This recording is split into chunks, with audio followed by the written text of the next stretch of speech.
ओम यत् सानोः सानुम आरुहत भूरि स्पष्ट कर्त्वम तदिंद्रो अर्थम चेतति यूथेन वृष्णि रेजति।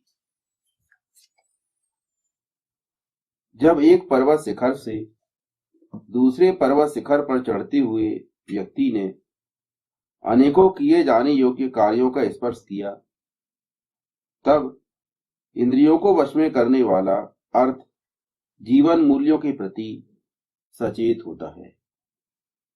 युद्ध के साथ वृष्टिकारक प्रकंपित होता है। ये ऋग्वेद के पहले मंडल के 10वें सूक्त का दूसरा मंत्र है। इस मंत्र के ऋषि हैं भगवान मधुचंदा विश्वामित्र। देवता है इंद्र, इंद्रियों को वश में करने वाला। छंद है इसका गायत्री और स्वर है इसका षड्ज।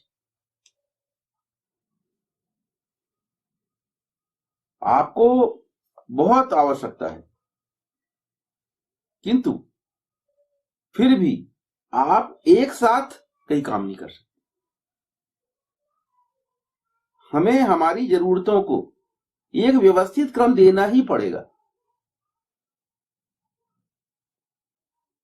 हम एक मोर्चे पर पूरी तरह ध्यान देकर प्रयास करेंगे तो हो सकता है कि हम कम समय में सफलता अर्जित कर लें, पर एक साथ कई मोर्चे खोल देंगे तो हो सकता है कि हम किसी भी लक्ष्य तक ना पहुंच पाए, कोई भी काम ना कर पाए। और इस स्थिति में व्यक्ति कई बार भ्रमित हो जाता है कि मुझे क्या पहले करना है और क्या बाद में करना है। हड़बड़ा जाता है आदमी। तो ऐसी स्थितियों को हम स्वयं अपने हाथों से,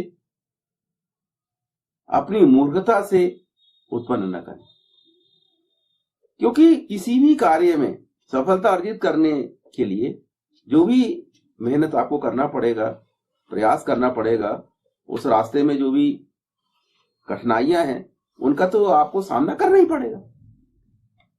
पर कुछ कठिनाइयां आप स्वयं अपने हाथों से न बनाएं। कुछ कठिनाइयां आप अपने हाथों से न खड़ी करें, क्योंकि किसी भी विषय में सफल होने के लिए आपको विपरीत परिस्थितियों का सामना तो करना ही पड़ेगा। तो किसी भी क्षेत्र में सफल होने के लिए क्या क्या समस्याएं आएंगी, हमें किन विपरीत परिस्थितियों का सामना करना पड़ेगा, उसके हिसाब से ये कार्य योजना तो हमें बनानी ही पड़ेगी। पर अगर हम एक कार्य योजना ना बनाकर अनेकों कार्यों को एक साथ करने की कोशिश करेंगे तो हम किसी भी विषय में कोई व्यवहारिक प्रयास नहीं कर पाएंगे। और चूंकि हमारी आवश्यकता है, इसलिए आवश्यकता के समय आ जाने पर हम ददरा जाएंगे, घबरा जाएंगे कि अब मैं क्या करूं।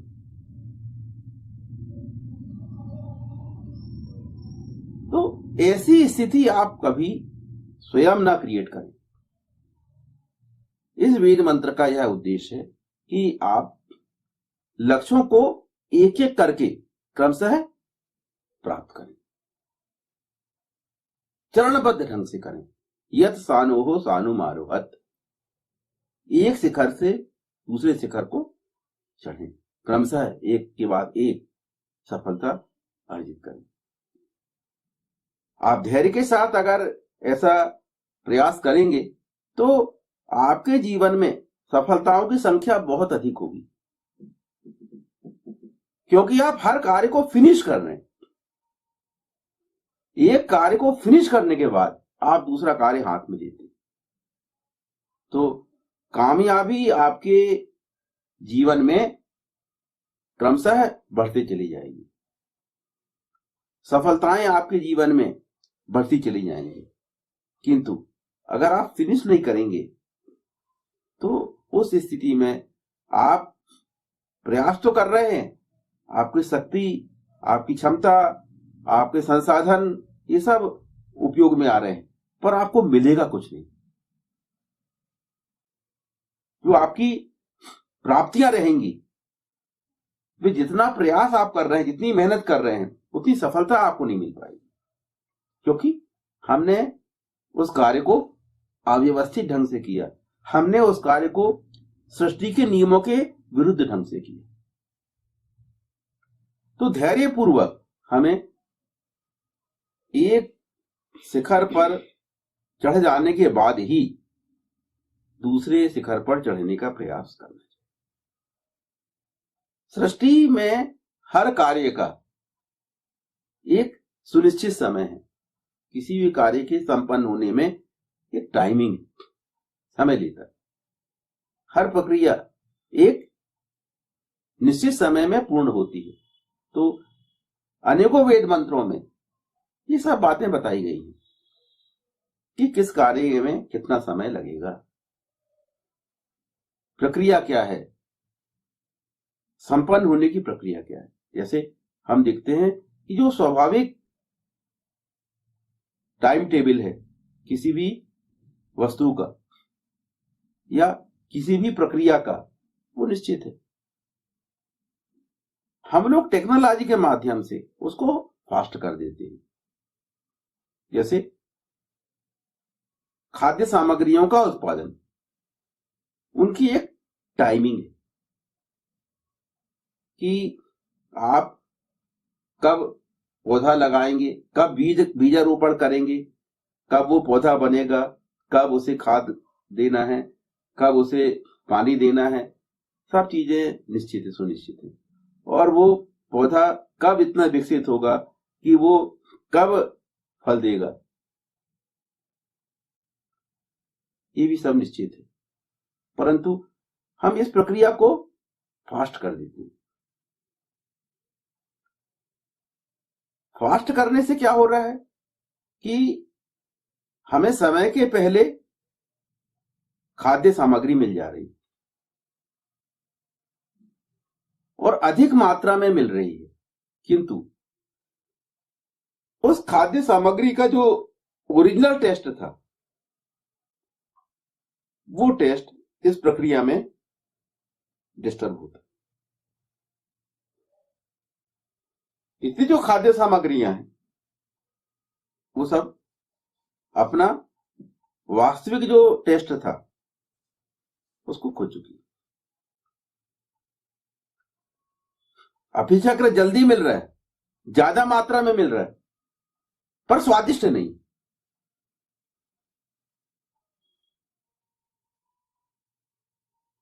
स्वाभाविक प्रक्रिया जो सृष्टि की रखी गई है उसमें स्वाद का भी महत्व है। वेद ये कभी नहीं कहता कि आप स्वादिष्ट भोजन ना करें या स्वाद का कोई महत्व नहीं है, मात्रा का महत्व है। नहीं, वेद की व्यवस्था का प्रमुख उद्देश्य क्या है? क्वालिटी का। क्वालिटी क्या है? वेद जीवन जीने के लिए जो व्यवस्था प्रस्तुत करता है, उस व्यवस्था की विशेषता क्या है? वो जीवन में श्रेष्ठता की बात करता है कि जीवन में एक श्रेष्ठता होनी चाहिए, जीवन को श्रेष्ठ ढंग से जीना चाहिए। तो वेद का फंक्शन है श्रेष्ठता प्रदान करना, श्रेष्ठ ढंग से जीवन जी सके ये व्यवस्था प्रदान करना। तो इसलिए खाद्य सामग्रियों में स्वाद का बहुत महत्व है। स्वादिष्ट होना चाहिए, क्योंकि स्वादिष्ट होगा तो कम मात्रा में भी इच्छा तृप्त हो जाएगी। हम लोग गलत सोचते हैं, हम सोचते हैं कि स्वादिष्ट होगा तो हम ज्यादा खाएंगे। हर जगह ऐसा नियम नहीं है, ऐसा नहीं होता। अगर स्वादिष्ट है तो थोड़ा से खाने के बाद ही आपकी तृप्ति आपको मिल जाएगी, आपकी इच्छा तृप्त हो जाएगी। तो कम मात्रा में भी होते हुए तृप्ति अधिक मिलती है, क्योंकि वो स्वादिष्ट, भोजन स्वादिष्ट। ज्यादा स्वादिष्ट भोजन को व्यक्ति ज्यादा नहीं खा पाता और कम स्वादिष्ट भोजन को व्यक्ति ज्यादा खाता है, क्योंकि वो स्वाद ढूंढता रह जाता है और इच्छा तृप्त नहीं होती। तो यहां लक्ष्य है तृप्ति। तो वेद बात करता है क्वालिटी की, कि आप क्वांटिटी के साथ क्वालिटी को मेंटेन करें। और वर्तमान समय में क्या हो रहा है, हम क्वांटिटी पर ध्यान देते हैं, क्वालिटी पर ध्यान नहीं देते। अधिक मात्रा में उत्पादन होना चाहिए, इसलिए इतनी मात्रा में उत्पादन हो रहा है कि बहुत सा खाद्यान्न तो सड़ जाता है। अनेकों खाद्य सामग्रियां खेतों से ही नहीं काटी जाती, क्योंकि उनको उनके कटाई और उनके सफाई में ज्यादा पैसा खर्च हो जाएगा। जितनी उसकी कीमत है उससे ज्यादा उसमें लागत लग जाएगी, इसलिए अनेकों कृषक काटते ही नहीं उसे वहीं के वहीं जला देते, वहीं नष्ट कर देते। तो आवश्यकता से अधिक उत्पादन कोई उपयोग का नहीं। वेद बात करता है संतुलन की। हर चीज का अपना एक स्वाभाविक आनंद है, पर वह आनंद आपको स्वाभाविक प्रक्रिया संपन्न होने पर ही मिलेगा। इसके लिए जीवन में व्यवस्था आवश्यक है, इसके लिए जीवन में धैर्य आवश्यक है, ठहराव आवश्यक। आप इंतजार करिए, वेट करिए, उसका एक अलग आनंद। तो जीवन को स्वाभाविक ढंग से जीने में जो आनंद है वो अस्वाभाविक ढंग से जीने में नहीं प्राप्त हो पाता। आदमी जीता तो है पर उसको मजा नहीं आता,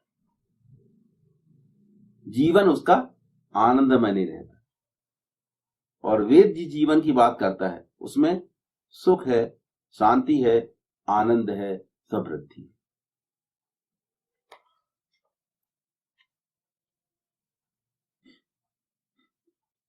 योजनाबद्ध ढंग से एक एक कार्य करते हुए ही अनेकों कार्य सफलतापूर्वक संपन्न किए जा सकते हैं।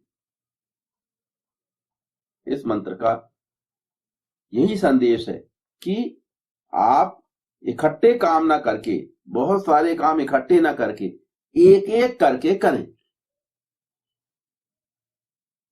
अब लोगों को लगता है कि वेद मंत्र में यार ऐसी कौन सी खास बात बता दी गई। अगर आपको यह बात कोई खास नहीं लगती तो फिर आपके जीवन में सफलताएं होनी चाहिए। पर इतनी सामान्य बात भी लोगों के व्यवहार में नहीं है, इसलिए वेद में इस मंत्र को रखे जाने की आवश्यकता है। वेद मानव जीवन के साथ में चलता है, इसलिए मानव जीवन के लिए उपयोगी जानकारियां वेद के अंदर पाई जाती है। जब हम वेद मंत्र पढ़ते हैं तो हमको ऐसा लगता है कि ये बात तो हमको मालूम है, किंतु क्या आपके व्यवहार में है? तो वेद का उद्देश्य यह है कि ये सृष्टि की व्यवस्था है, जो आपको ज्ञात है वो सृष्टि की व्यवस्था है और उसके अनुसार ही सृष्टि भी व्यवहार करती है और उसके अनुसार आपको भी व्यवहार करना चाहिए। तो जानकारी तो है, परंतु हम इस जानकारी के आधार पर अपने जीवन में सफलताएं अर्जित करने के लिए, सफलताओं को प्राप्त करने के लिए क्या इस जानकारी का प्रयोग करते हैं? क्या हम वास्तव में ही एक एक करके लक्ष्यों को प्राप्त करते हैं? क्या हम एक एक करके सफलताएं अर्जित करते हैं? अधिकांश लोग ऐसा नहीं करते।